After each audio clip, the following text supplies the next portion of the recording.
There's about a 10-second delay.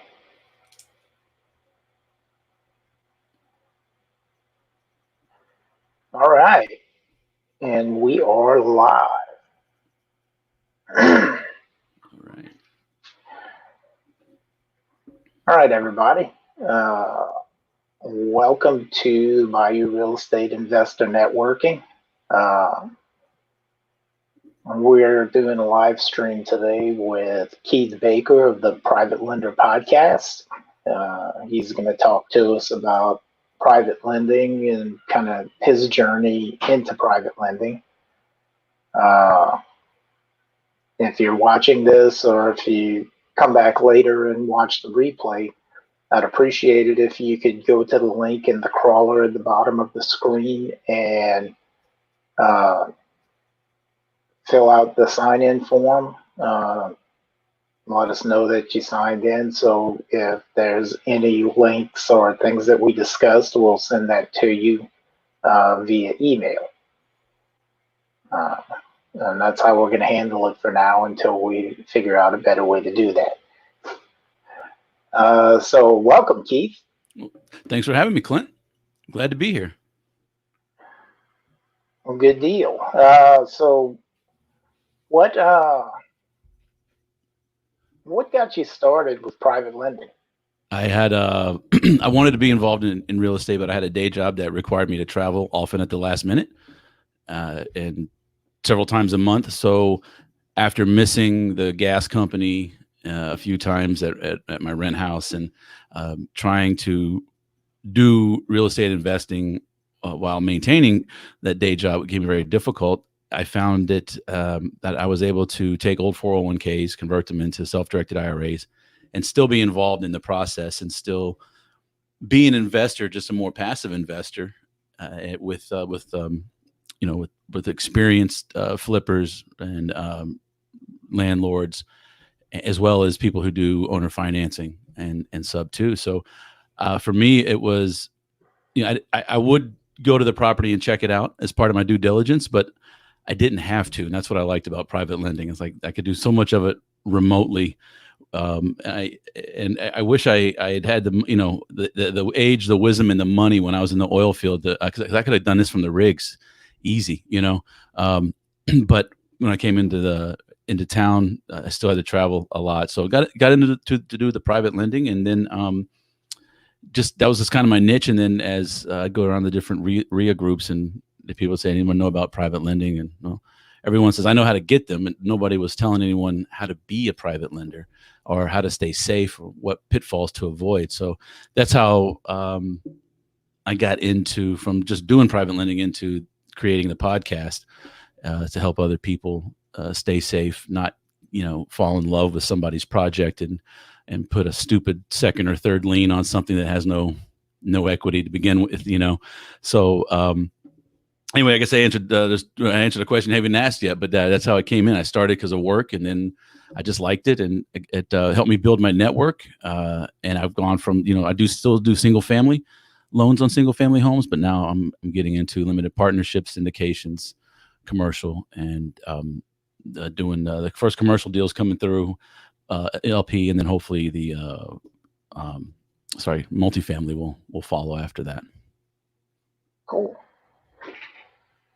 Okay, so at a high level, walk us through, I guess, kind of your process. I guess maybe like the steps you go through when you're, well, I mean, hell, look at it as the audience or newbies, and explain how private lending works. Sure. So basically, I serve the same function as the bank, except I will, a lot of banks won't lend on houses or make mortgage loans less than $50,000. I'm happy to do that.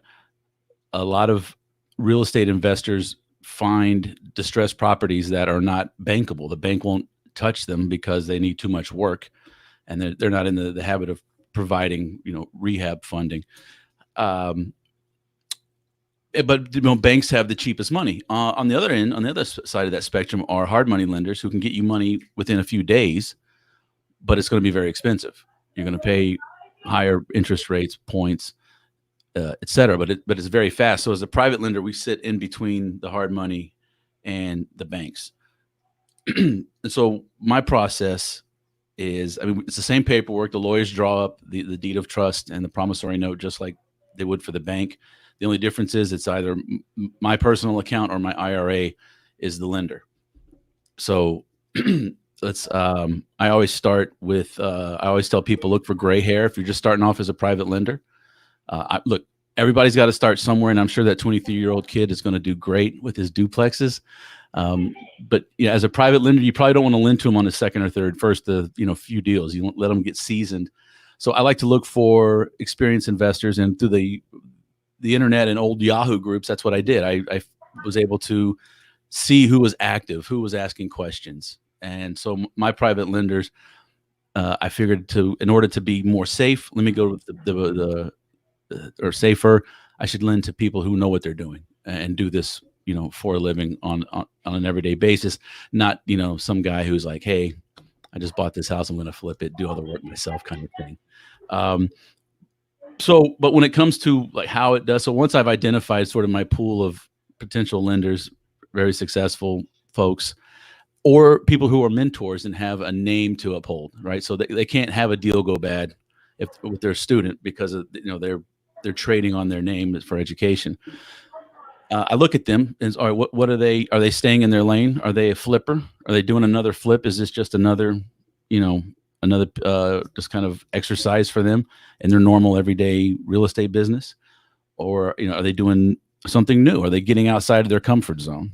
Right. I like to look at that. So I like to look at the person, I look at their process, and then after I'm comfortable with those two things, I'll look at the property, the actual property, and look at the deal. So experienced person doing something they've done before. They're not branching out with anything new or trying anything particularly risky.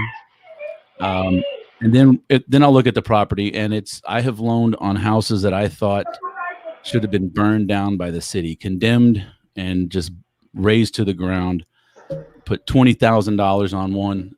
And it has actually been one of the best and better investments I ever made. It was like an owner finance deal, and the ultimate end buyer has completely put a new roof on the house, put new siding on it, and it's completely inhabitable. Something I thought should be condemned, he's completely turned it around, and I'm still going to collect for about another 12 years on that note. So it's I like it.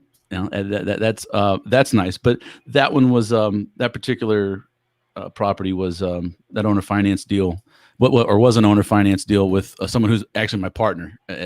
We have our own LLC that we have some rentals in, and I met him through private lending because he had some gray hair and had been around for quite a while, and that's how we got together and started doing deals. And that's how. That's kind of the high level overview of what I look at. These people that I know, like, and trust, so to speak, will come to me and say, I have a deal. This is it. And if I'm comfortable, I'll do my due diligence and move ahead. And as a private lender, the best word you can say is no, because you can head off a lot of problems right off at the beginning if you can just learn to say, it's a little bit out of my comfort zone. No, thanks, and move on. Why don't you expand on that a little bit? Okay.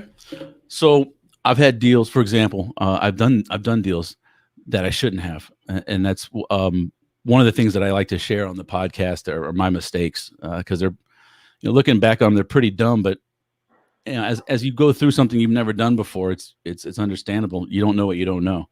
So as long as I'm comfortable, for example, I don't like lending with high loan to values, 70, 80%. I know landlords get that all day long. It's not in my comfort zone. I like to start in my day job. I'm an insurance adjuster for the oil field. So bad things have to happen in order for me to go to work and get food, right? So something has to go boom. So when I lend, I look at it, okay, worst case scenario, something horrible happens and I have to take this house back. And now I'm not the lender, but I'm the owner. How can I get rid of it quickly? And if you're up at a high LTV, loan to value, if you're at 70, 80% of loan to value, loan to the AR, the after repaired value, there's no room. There's no room to wholesale it to anybody. There's no room to, put listed on the market after you pay your 10% for realtor closing fees. You start whittling away in that margin. So my comfort levels always start with LTV. Are pretty much, I say start with the person. Are they, have they done their due diligence? Are their numbers good? People have come to me, and I've said this, my first commercial deal that I loaned on was a little strip center, Mexican restaurant, convenience store, barbershop combo. And the purchase price was $70,000. And I told the dealer, the investor, I said, look, you want 70? I said, look, as long as this thing comes back and appraises at 150, so I'm below 50% LTV. I was like, I'll do the deal. But I was had a lot of nerves about it going on, and I had never really read through my a commercial appraisal report for a loan that I was going to make. I've always seen samples or other people's, but when the appraisal came back at $305,000, I told the investor, I said, look, I'll make this loan, and you can default, and I'll still loan to you, because if it was like a 23% LTV. And with that kind of protection, bring on COVID, bring on almost anything you can think of at that LTV. There's going to be plenty of room for error, for catastrophe, and, for what we can't foresee, to protect my money. So, in that comfort zone, that's what I want to talk about. My comfort. Am I comfortable with what the person wants to do with the project? And, are the numbers, is it a project that I like? In that case, it was my first commercial, and I was just I don't know if I just wanted to do commercial or be able to say that I've done commercial, but it really intrigued me. The property did, and it has gone on to do very well for that investor who, unfortunately for me, he cashed me out. I'm no longer getting any money off that property because he was a little more he's a little quicker than I thought. But there was, I said no early payment penalties, so. Those are the terms that I agreed to. But in that sense, in the comfort, it's I've had one guy come in on a new build 3-story condo or townhome in Houston here, and he was all excited. He just kept going through and talking about how they were going to change everything and make it look beautiful. And I was like, no. I was like, you've already got an architect and a plan, and the finishes and the furnishings are already laid out for this place. You don't need to. You just need to get in there, fix it up, and sell it. I was like, don't make it to where your wife wants to live because she's not buying the place. You gotta, right. So, and that made me very uncomfortable. And so I told him, I was like, yeah, no, look, I'm, if he'd had the original blueprints and plans and, parts list for, the faucets and everything else, then that would have been a different story. But wanting to come in and completely change everything up just for the sake of making it look pretty and different. Yeah, no, that doesn't sell quickly in bad times. So you talked earlier about when you were first starting out using finding people on user groups and stuff like that. So these days, how do you go about finding people to lend to? I don't have to. People contact me. That it's just through word of mouth. Now I get enough people. And it's funny because as soon as they hear Private Lender Podcast, they don't realize that I'm trying to educate people. They think I'm just trying to give people private money for deals. And so, yeah, I get texts and emails from just people, got your name from Fred, said, I want a private lending. Do you want to be a private lender? Or are you looking for private money? And they're like, oh, I'm looking for private money. I'm like, well, go hit the ground, go shake hands. Well, I guess we can't now.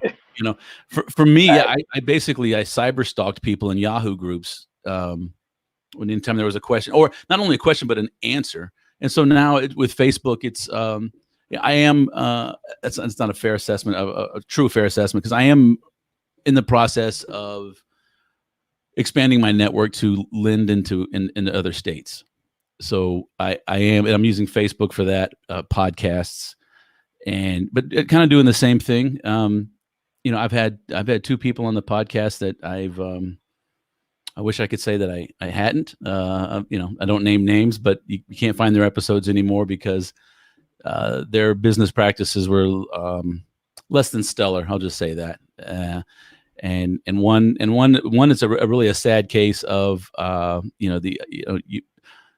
getting bigger than the stomach, and he got a whole bunch of people together and got a whole lot of money together, and then really didn't know how to handle massive projects. So he got in trouble with that. Yeah, unfortunately. Nice guy too. And as far as technology and the podcast, he's helped me out a tremendous amount from that aspect. And so I was a little torn, but at the end of the day, I want my podcast to be people to know that, my name, my brand, I'm human. I'll screw up, and I'm going to admit it.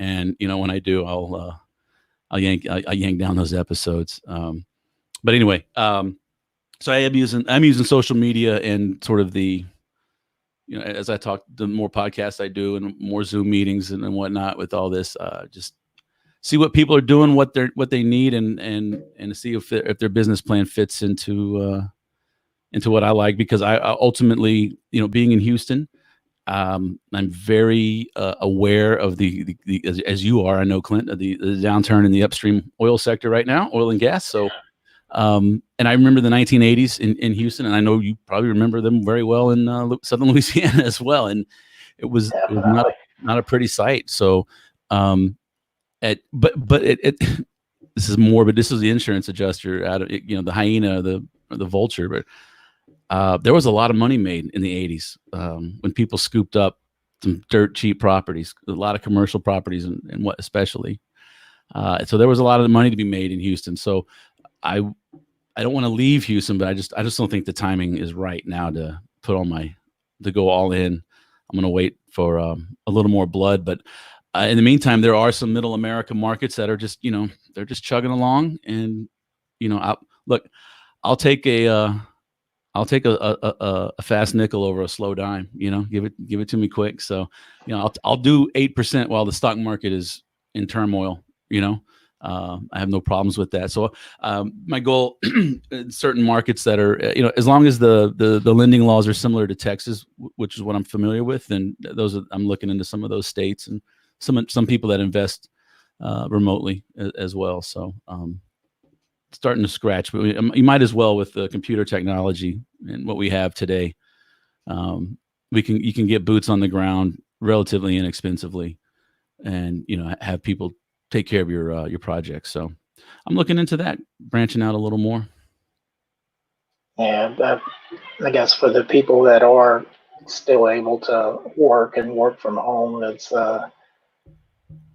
depending on their ability to handle it, it's I guess a revelation that maybe a lot of the stuff that they thought needed to be done at an office or at a specific location, that it's like, hey, wait a minute, I can do this from home. Yeah. I feel I've been working from home since October of last year, and I kind of feel like I was in on a secret that nobody else knew about, and now it's like, so it's kind of, it's good though. I mean, well, honestly, I wish I wasn't locked up with my kids for a month, but hey, what are you going to do? Right. They can hear me. I love them. But yeah, no, they're good kids. They, the wheels, they did real good until Monday. And then the wheels came off, and I was like, you know what? You made it this far, yell at each other. I don't care. I keep threatening to buy my kids each a pair of boxing gloves. Hey, there's an idea. Yeah. Get the really soft, fluffy ones. The really light, the low ounces. Yeah. Yeah, exactly. Yeah. So, but yeah. Anyway, sorry. Go ahead. So you were talking about how back in the 80s, a lot of people made a lot of money and there's blood in the water. So with this COVID-19 insanity, coupled with the oil field devastation, for lack of a better term. You're in the ballpark, yeah. Do you see your lending practices change? You've kind of indicated that there's opportunities to come. You want to talk a little bit more about that? So I'm a very good friend of mine, and someone I look up to, and I've learned he's actually a lender himself, mortgage lender. He encouraged me to go into more and more into the commercial side of things, which is more hands off, which I know it seems kind of odd. Like I want to be a passive investor, I don't want to go to the building every day, but I do like. There seems so much more character around single family. So I like to keep some single family, but my criteria with single family are changing in the sense that my maximum LTV right now is 50% of the ARV. And I realize that I'm not going to lend a whole lot of money to people with it. And that's fine because I'm a private money lender. I'm an investor, right? I don't need this money tomorrow. I don't need it to eat or to pay rent. This is my retirement. So it's years and years out. So I don't need it right away. Whereas what I'm afraid of is you're going to see some hard money lenders or people who are doing brokering, for lack of a better term, are going to get caught because the only way they can eat is to process loans, right? Is to find deals and money and marry the two together for those deals. So, and I've noticed hard money rates have been coming down. They're getting more and more competitive as the sharks are going to eat their own. I mean, that's what we do as lenders, unfortunately. But yeah, so on the single family, and let's just say let's call it a flip, 50%. If it's if it's an owner finance deal, those are I'm not renewing those because those usually go for 2 to 4 years. And I don't want to keep my money tied up. I think in the next 2 to 4 years, I want to have it ready to pull the trigger on some other projects. From the commercial, like I said, I'm just dabbling into that right now. One for my own personal benefit and gain, but also for experience to talk about it on the podcast as well.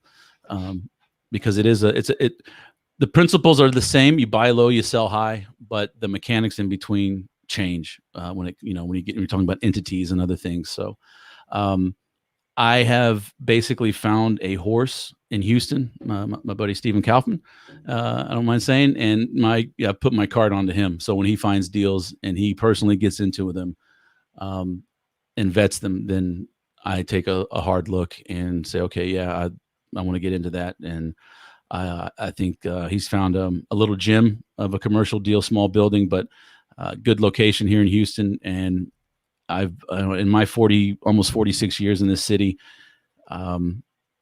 you'll see vacancies, but those buildings you never see for sale signs on them because they just get passed down from families to families and whatnot. So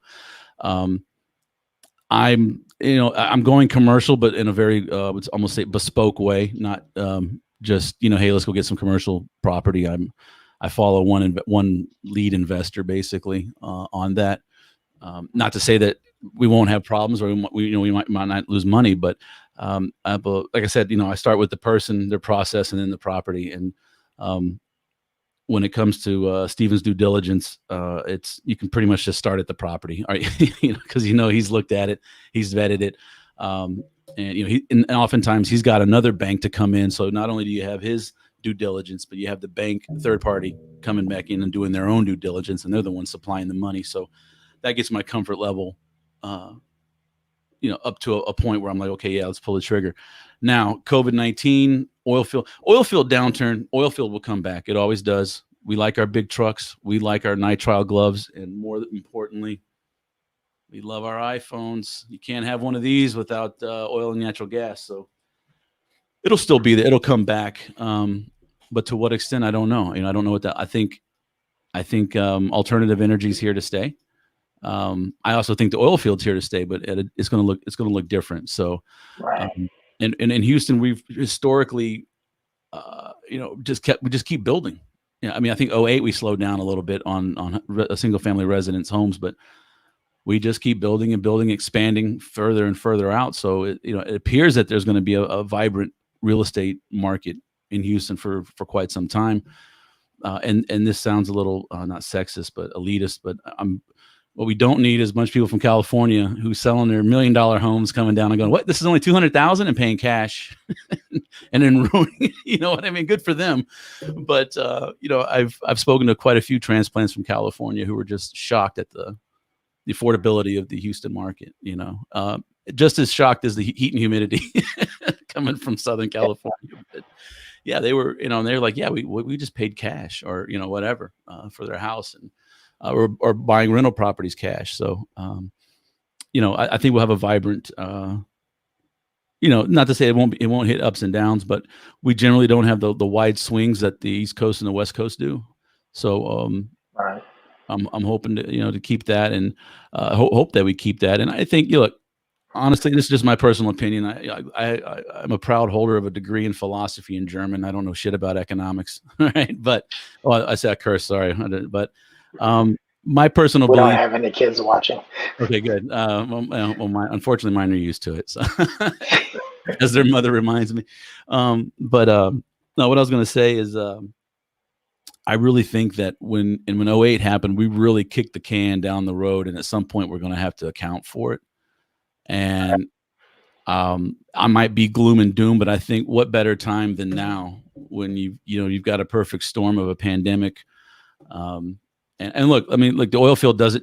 We do it to ourselves constantly. We turn the pumps on, keep it going, and then, oh, what do you mean we have too much supply? And anyway, but yeah, I think we need, as an economy, I think we need to go through some more pain before everything shakes out, so to speak. So, but with that in mind, at the same time, which you think, oh, I'm going to get a little more nervous about lending.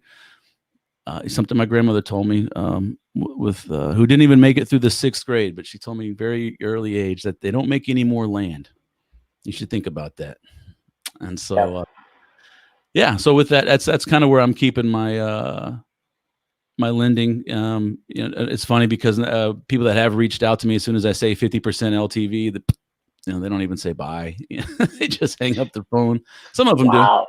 You can smell that. That's a great point. You can smell their desperation because they've found a deal, or what they believe is a deal, and they've got it locked in at a price that, after they take their 5,000 wholesale price or pay, there's just not a whole lot left. And now that we're probably going to see days on market skyrocket. I mean, I imagine it'll be like unemployment. It'll be, it'll go up. It'll come back down. But, again, going back to my main concern is making sure my money's safe. I want to be able to sell that property and get it back. I don't want to rent house with my IRA. I want notes. I want paper, so as long as I can get out of it. But anyway, the days on market going up here, it's going to be interesting to see. I think a lot of deals are going to fall through. A lot of people are going to get hurt. But that's unfortunately that happens in all economic cycles. But we're, as real estate investors, we're here to sort of pick up the pieces and, at the same time, profit a little bit. So, that's kind of the whole point. I don't do this to give money away. That's for sure. That's right. Yeah, that's not my intent. Not on purpose. Yeah. Yeah. So I say that, but yeah, let me just say, stay away from second liens if you haven't loaned before. They can kill you. They can get you. So yeah, that's how I gave my money away. Yeah. So why don't you explain that? Okay. So I had the person, the process, and the property. Okay. Prime example. The person, friend of mine, pretty good friend of mine. Hadn't known him very long, but very active in the Houston real estate community. Very prominent person. Had a house, and it had a first lien on it, but it was needed a rehab loan to get it fixed up and get it rented. And so I went to the property and I looked at it. It was a little old style 2-bedroom, 1-bath house, which sort of fit the neighborhood. And friend needed a second position for $16,000 to, the drywall was there. The toilets were in the boxes, everything was basically in the house. It just needed to be finished. So I was like, okay, look, this is a friend. I didn't follow my normal processes because this is a friend, and lent $16,000 out and never got a payment. And hey, what's going on? Oh yeah, I'm about to sell the house. It's almost done. Yada yada yada. And then this is about 6 months into it. I drove by and saw that no work had been done on the house. Half the drywall that was stacked was gone, and not on the walls.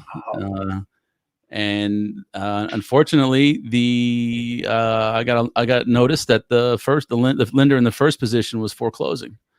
And did I want to, make the loan good and take over the first position lien? And I said, well, how much is it to, make it good? They said $48,000, which I did not have in my IRA at the time to buy it, which I wouldn't anyway. The house isn't worth. Yeah, so I was going to ask, what was the value of the house, total value?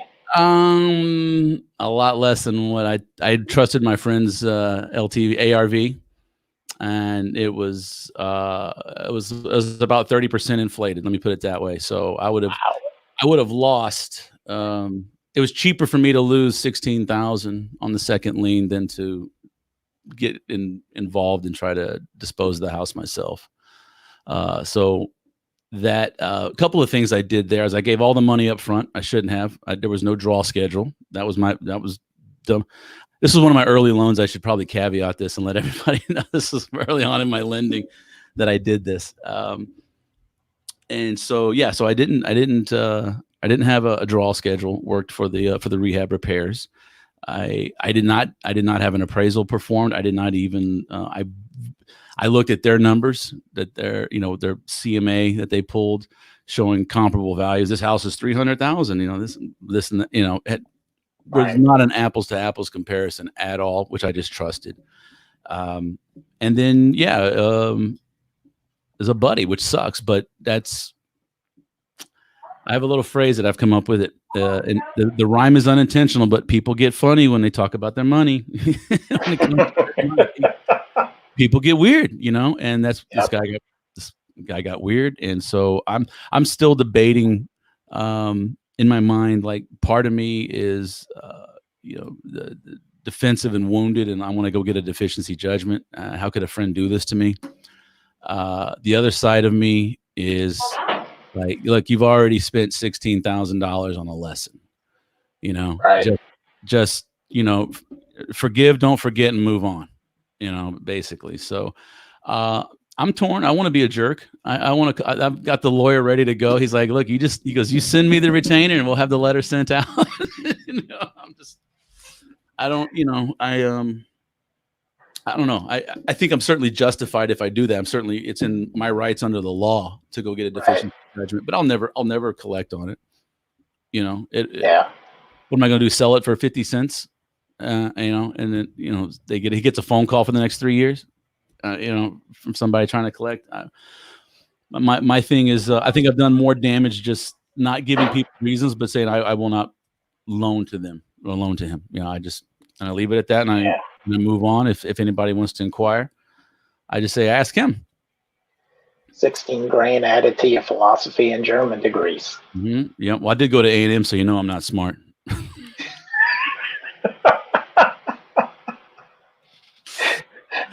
So I guess ultimately based on what you say, your second P would have helped you out here. Yeah. Process. Mm-hmm.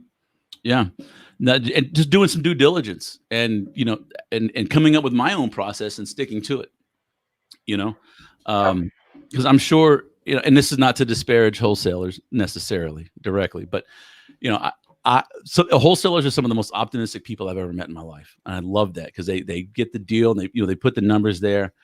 And I've especially the ones that are starting off, like they're just passionate about their numbers. And you can tell the old school guys are like, no, those are the numbers. Like, no, that's it.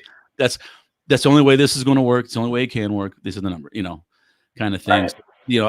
But I did, I took that young wholesalers, enthusiasm and say, oh yeah, okay, show me the comps. And those they weren't comp. They were houses in the area that had sold. I give you that. that was in that definition that they weren't comparable at all. And so my friend happened to be a wholesaler, knew how to present things in the most favorable light. And Right. Look, at the end of the day, it's up to me to do my money. I got to protect it. So it's up to me to do the due diligence. I didn't do it. I lost it. So, but that mistake, I like to I don't like to tell people about it, but I think it's a good one to illustrate where you can go wrong and how easy it is, especially when you're dealing with somebody that you know, like, and trust, or you think you do, you know? So yeah, obviously funny side note to that is the day the foreclosure went through, I got a text from him that said, I'm going to pay your money back to you. That's all it said. So I replied, I said, that's what the first set of documents said. Why this text isn't going to do me any good, you know, like there's no notary, there's no filing at the county, you know? And so, yeah, I just, you know, like I said, every now and again I get mad. I'm like, I want to go file that deficiency judgment. But at the end of the day, it's like you said, tack that on to education. It's another 16 grand on my college education. And, you know, it's something I'll never do again. And, you know, even with, my partner Landon can be very persuasive, and he knows now. He's like, oh crap. He's digging his heels in. He's, you know, these are my limits. These are my terms. I don't go outside. Right. That. So, and that means that I might have money sit idle for a while, and I fully expect I'm going to have a little bit during this COVID thing, sitting idle. That's fine. You know, like I said, I don't, the beauty of being a private lender is I don't need to do this to eat, you know. I've got my day job that puts food on the table. This is just trying to make my retirement a little better than it would be otherwise. Cool. All right. You have any resources you could recommend? PrivatelenderPodcast.com. Absolutely. Yeah. It's I go live on iTunes on every Monday, iTunes, wherever you listen to podcasts. It goes live about every Monday. I've had some I'm just now getting back to the every Monday. There was a couple of months there that I wasn't able to get episodes out, but you can find out more at Private Lender Podcast, ways to get a hold of me and connect with me on social media. And as you know, I love jumping on the computer and talking to people about their deals, private lending, or scenarios that they've been presented and they're unsure of. The way this kind of started was a self-directed IRA. Custodians can't give you investment advice because, you know, they're bound by the IRS, but I can tell you that's a crappy deal. You know, there's nothing holding me back from looking at somebody's deal and saying, oh yeah, I myself would lend on that, or, you know, these are the pitfalls you need to watch. And this is where it could get hairy or whatever. And so I love doing that. So I'm happy to jump on and talk. Also, if this ever sorts out and we can be around each other again, and you guys are physically around the Bayou Real Estate Investor Networking Group, I'd love to come out and just meet everybody and chat. As I travel around the country for insurance, I try to find different RIA meetings in the different cities that I go to, and have found met some met some really interesting people doing some really cool stuff out there that, you know, we never would have thought to do. So, but yeah, PrivatelenderPodcast.com is the best way to get a hold of me and learn more. Cool. You mentioned self-directed custodian. Mm-hmm. Why don't you explain what that is? So your good question. When so I was at, for example, Schlumberger. When I worked there, I had the 401k, and when I left, of course, that stops. Now I could leave it in their plan, and at the time, let's just say Schlumberger had a very limited. I had 3 options, you know, all stocks, all bonds, or 50-50. I mean, that was the choice. Wow. I guess I'm kind of dating myself now, but anyway, that was the whole. I found out that, you know, you could do things with your 401k money, but you couldn't do it with Fidelity or Schwab, because those people only make money if you buy and sell in Wall Street stocks, bonds, you know, mutual funds. So it was Intrust IRA originally that started up in Houston and started networking and telling people about what they could do with this. And all it is they are the IRS will pretty much allow you to invest in anything you want in your 401k and your IRA. There are some certain limitations, but again, the big brokerage houses, they only make money if they broker deals into Wall Street. So in trust, no, we do promissory notes. You can purchase properties within the IRA, and they are the fidelity for real estate investors, so to speak. They don't do stocks and bonds. They'll do promissory notes, rental properties, flips, limited partnerships, syndications, multifamily, all that fun stuff that they will do, and they monitor and provide a level of overview or oversight that the IRS mandates. So there are more and more popping up across the country. Intrust became Quest IRA, which is now Quest Trust Company in Houston. I love and use those guys because I wouldn't be a private lender without them. So I give them every plug. And as they're so heavily regulated by the IRS, I can't even get them money. I can't get a quarter for telling people to go to Quest Trust Company because it's illegal for them to pay. But they've helped me. They've provided me so much value that I tout them, any chance I get. But Intrust is still out there. Pinsco, Equity Trust. There are a lot. Just Google search self-directed IRA custodians, and you'll find a list. And hopefully, you can find one near your town to where you can go in and well, not anymore. Maybe you can pick up the phone now and call folks. But yeah, it's I still have my Fidelity account. I still have money in the stock market for now. But well, actually, I just I had some that was sitting on the sideline, so I just went back in. I was like, oh, here we go. Let's just let's see what happens. That may get pulled out and put into a self-directed IRA here pretty quick, but I don't know. I'll have to wait and see. But generally, I don't like to pull back and forth. I'll have my Wall Street money, have my real estate money, and go. Right. But back to your question on the self-directed custodian, it's just they process everything. They give you your year-end account ledger, and they just they monitor every transaction that you do to make sure it's the name is written properly, is vested properly, and the properties they're kind of a part of the process of a fail safe to make sure that if you're loaning $100,000 on a property, are they closing at a title company? Is there a title policy? They put these things in motion to help protect you, and they administrate your account because you have to be separate from your IRA, right? Because you're your own person. Your IRA is its own entity, so to speak. So as long as you keep those two separate, and that's what the self-directed IRA custodian will do, is help keep you legal and make sure you fill out your fair market value forms, and you're doing, you're reporting as like you're supposed to. Excellent. All right. Well, good deal. Let's see. I guess we'll start winding things down. Do you have a book recommendation? Somebody asked the question about if we had any book recommendations on the last live stream we did. So I figured that might be something good to add in. I have a couple. There was one that's no longer around, and I bought it years ago when I started, when I got introduced to Intrust and the self-directed thing. It was great because it laid out the whole process. I don't remember the name, unfortunately. Most of the books that are out there are geared towards cultivating private lenders, not teaching people how to be one or to be safe, unfortunately. But there are there's a book called I believe it's called Note Investing Made Easy is one. That's from the perspective the note has already been originated, and the funds have flowed, and now their payments are being made.